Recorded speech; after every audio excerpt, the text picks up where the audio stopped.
की जहां से आप शुरू हुए थे मनुस्मृति लागू होने के लिए ये रोजाना संकल्प ले रहे हैं। इस देश को हिंदू राष्ट्र बनाने के लिए ये संकल्प ले रहे हैं। रोजाना कथावाचक जो मनुवादी कथावाचक हैं रोज चिल्ला रहे हैं कि हिंदू राष्ट्र बनाओ, हिंदू राष्ट्र बनाओ। अरे जब हिंदू राष्ट्र आ जाएगा तो राजतंत्र आ जाएगा, राजतंत्र आ जाएगा तो बड़ व्यवस्था आ जाएगी, बड़ व्यवस्था आ जाएगी तो ये तमाम बहुजन समाज के लोग जो शूद्र हैं उन लोगों को पढ़ने का अधिकार खत्म हो जाएगा, अच्छे कपड़े पहनने का अधिकार खत्म हो जाएगा, कारों में चलने का अधिकार खत्म हो जाएगा। हमने धीरेन्द्र ब्रह्मचारी से कहा, ए धीरेन्द्र ब्रह्मचारी, इस देश को तू तो क्या तेरा बाप भी हिंदू राष्ट्र नहीं बना सकता, क्योंकि ये हिंदू राष्ट्र, ये भारत तेरे बाप की बपौती जागीरदारी नहीं है।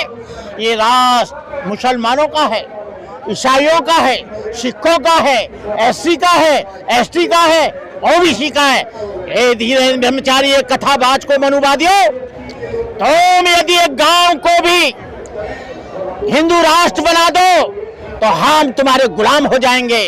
किसी गांव में जाना, पूछना यहाँ हिंदू रहता है क्या, लोग कहेंगे यहाँ हिंदू तो नहीं रहता है, एक ब्राह्मण रहता है, एक क्षत्रिय रहता है, एक वैश्य रहता है, एक शूद्र रहता है, एक नाई रहता है, एक धोबी रहता है, एक धानुक रहता है, एक कहार रहता है, एक सुनार रहता है, एक जाट रहता है, एक अहरवार रहता है, एक धोबी रहता है, एक पासी रहता है, एक पासवान रहता है, एक चमार रहता है, एक जाटव रहता है। यहाँ पर कोई हिंदू बिंदु नहीं है।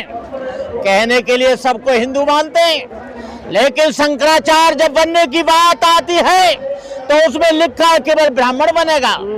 जब हथियार उठाने की बात आती है तो केवल क्षत्रिय रखेगा।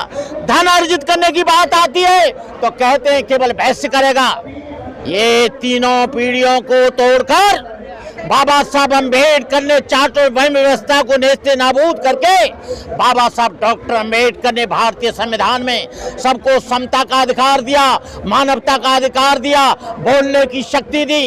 ये जो चुरकुट लोग घूम रहे हैं, इन लोगों को सबको बोलने का अधिकार बाबा साहब डॉक्टर अम्बेडकर ने दिया। बाबा साहब डॉक्टर अम्बेडकर ने कहा था, ए मेरे बहुजन समाज के लोग संगठित हो जाओ। लेकिन ये बेईमान लोग बाबा साहब के नाम पर हजारों संगठन बना लिए। उन संगठनों के पीछे कोई बाबा साहब का उद्देश्य नहीं है। उन संगठनों के पीछे है अपनी व्यक्तिगत नेतागिरी चमकाना, अपने व्यक्तिगत अपनी पहचान बनाना, व्यक्तिगत अपना काम करना।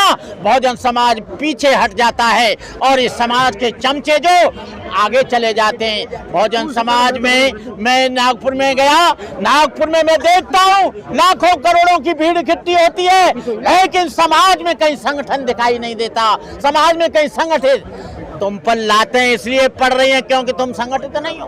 तुम्हारे कपड़े इसलिए फाड़े जा रहे हैं तुम संगठित नहीं हो। तुम्हारी बहन बेटियों के साथ बलात्कार इसलिए हो रहा है तुम संगठित नहीं हो। तुमको पानी नहीं पीने दिया जा रहा है तुम संगठित नहीं हो। चलती गाड़ी में तुम्हारी पिटाई हो रही है तुम संगठित नहीं हो। ये डॉक्टर अम्बेडकर ने पानी पीने के लिए महाताल के सत्याग्रह के लिए अपने हाथ उड़ाया, लेकिन क्या तुम्हारा कभी हाथ टूटा? तुम तो एक्वागार्ड का पानी पीते हो। बाबा साहब डॉक्टर अम्बेडकर को चलती गाड़ी से पटक दिया, बैलगाड़ी से। आज तुम बढ़िया बोलेरो गाड़ी में चलते हो, फॉर्चूनर में चलते हो, वैगनार में चलते हो, मारुति में चलते हो। ये डॉक्टर बाबा साहब अम्बेडकर की देन है। डॉक्टर अम्बेडकर कोई व्यक्ति नहीं था, डॉक्टर अम्बेडकर के विचार था, डॉक्टर अम्बेडकर एक आंदोलन था। लोग सोचते हैं कि बाबा साहब की मूर्ति को माला डाली, 4 फूल चढ़ा दिए, हम लोग अम्बेडकरवादी हो गए।